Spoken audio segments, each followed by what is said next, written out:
আমরা কি এখানে কান্নার জন্য এসেছি? আমরা এখানে কিসের জন্য এসেছি? আমার ভাইয়ের রক্তের বদলা নেওয়ার জন্য আজকে আমরা এই জানাজায় দাঁড়িয়েছি। প্রিয় ভাইয়েরা, আজকে কবি নজরুলের যে বিদ্রোহী দুটো লাইন, যাকে ওসমান হাদি তার আদর্শ মনে করত, আমি চিরবিদ্রোহী বীর, বিশ্ব ছড়ায় উঠিয়াছি একা, চির উন্নত শির। প্রিয় ভাইয়েরা, আপনারা জানেন শরীফ ওসমান হাদিকে এক সপ্তাহ 168 ঘন্টা আগে গুলি করা হয়েছে। এখন পর্যন্ত কি তার খুনিকে গ্রেফতার করা হয়েছে? সরকারের পক্ষ থেকে এখন পর্যন্ত কি খুনিকে গ্রেফতারের ব্যাপারে আপনাদেরকে আশ্বস্ত করা হয়েছে? তারা কি এখন পর্যন্ত আমাদেরকে জানিয়েছে যে খুনি কোন জায়গায় রয়েছে? আমরা স্পষ্ট মনে করছি যে এখানে খুনি একজন নয়, এখানে পুরো একটা খুনি চক্র কাজ করেছে।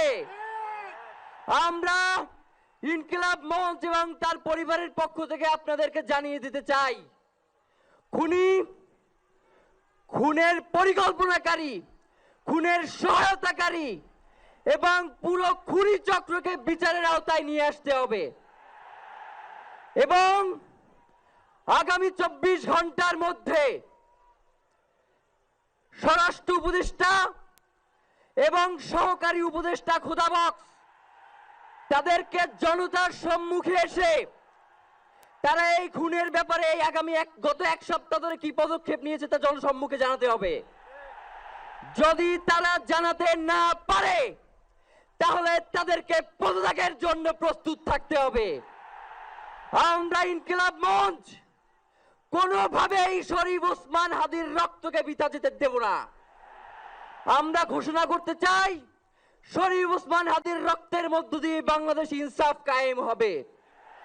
আপনাদেরকে তিনি বারংবার বলেছেন, বাংলাদেশের স্বাধীনতা, সার্বভৌমত্ব রক্ষা এবং ইনসাফের লড়াইয়ের জন্য আমাদেরকে যদি জীবন দিয়ে দিতে হয় আমরা জীবন দিয়ে দেব, তবু ইনসাফের লড়াই ছাড়বো না। সুতরাং প্রিয় বন্ধুগণ, আমাদেরকে ইনসাফের লড়াই লড়তেই হবে। আপনারা রাজি আছেন কিনা? এবং সেই সাথে আমরা আরো বলতে চাই, সিভিল মিলিটারি ইন্টেলিজেন্সের মধ্যে ঘাপটি মেরে বসে থাকা আওয়ামী দোসরদেরকে চিহ্নিত করে গ্রেফতার করতে হবে। প্রিয় সংগ্রামী বন্ধুগণ, শরীফ ওসমান হাদির পরিবারকে জানানো হয়, রাষ্ট্রের পক্ষ থেকে আপনাদেরকে যদি কোনো সুবিধা দরকার হয় আপনারা আমাদেরকে বলবেন।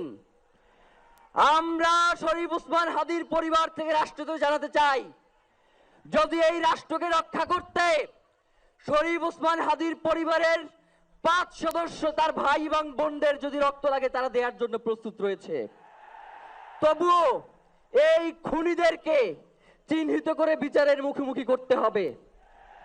আমরা আপনাদেরকে আরেকটা ঘোষণা দিয়ে আজকের বক্তব্য শেষ করতে চাই, ওসমান হাদির নিরাপত্তার জন্যই কোন জায়গা থেকে তার লাশ নিয়ে যাওয়া হবে আমরা জানি না। ওসমান হাদি ভাই কি মৃত? তিনি আমাদের লক্ষ কোটি তরুণের মধ্যে জীবিত রয়ে যাবেন ইনশাআল্লাহ। আপনাদেরকে জানিয়ে দিতে চাই, কোনো ধরনের সহিংসতা ছাড়া আমরা যেহেতু ওসমান হাদির লাশকে আমরা জাতীয় কবি কাজী নজরুলের পাশে দাফন করার ব্যবস্থা করতেছি, আপনারা সবাই এই প্রোগ্রাম শেষে জনতা মিছিল নিয়ে শাহবাগে চলে যাবেন। আমরা ওখানে গিয়ে আপনাদের সাথে দাফনের পরে কথা বলবো। হয় বাংলাদেশের স্বাধীনতা, সার্বভৌমত্ব থাকবে, বাংলাদেশের ইনসাফ কায়েম হবে, নয়তো আমরা বাংলাদেশের জন্য রক্ত দেওয়ার জন্য সবাই প্রস্তুত রয়েছি। এবং ইনকিলাব মঞ্চ ব্যতীত কারো কোনো প্রোপাগান্ডায় আপনারা কোনো ধরনের সহিংসতার পথ বেছে নেবেন না।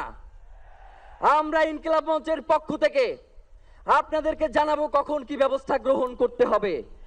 আপনাদের সকলকে, এই লক্ষ লক্ষ মানুষকে, আজকে শরীফ ওসমান হাদির জন্য যারা এসেছেন, শহীদ শরীফ ওসমান হাদি, তাকে আমরা সবাই দোয়া করব এবং তার যেই লড়াইয়ের পথ, তার যেই সাংস্কৃতিক আন্দোলন, তার যেই আধিপত্যবাদের বিরুদ্ধে লড়াই, আমরা সকলে সেটাকে একসাথে প্রতিহত করব। বাংলাদেশ জিন্দাবাদ, ইনকিলাব জিন্দাবাদ, নারায়ে তাকবীর, নারায়ে তাকবীর। দিল্লি না ঢাকা, দিল্লি না ঢাকা, গোলামি না আজাদি, ক্ষমতা না জনতা, আপোষ না সংগ্রাম, দিল্লি না ঢাকা। আমার ভাই কবরে, খুনি কেন বাহিরে, আমরা সবাই হাদি হব, গুলির মুখে কথা কব, আমরা সবাই হাদি হব। নারায়ে তাকবীর, ইনকিলাব ইনকিলাব, মুজিবাদ মুর্দাবাদ, ইনকিলাব জিন্দাবাদ।